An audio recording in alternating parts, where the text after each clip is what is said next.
आज बनैबा बिना condense milk बिना क्षीर रे क्रीमी क्रीमी सिमेई खीरी।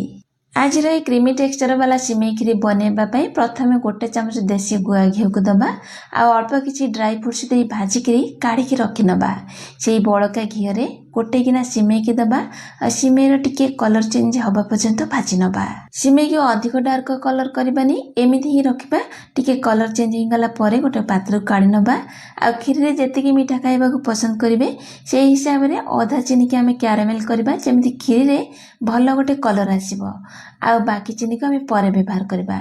एडी चीनी रे टिके कलर आसी गलानी कैरामेल बढ़िया से हो जाइछि। अल्प अल्प पानी दबा आ बाकी थबा चीनी के दबा जेतिके सिमेई नेजे तार 4 गुणा पानी दबा। आज रेसिपी आपण मानक पसंद आसिले जो माने सिमेई खीर खाइबा को पसंद करनाथि से मानक निश्चय शेयर करिवे।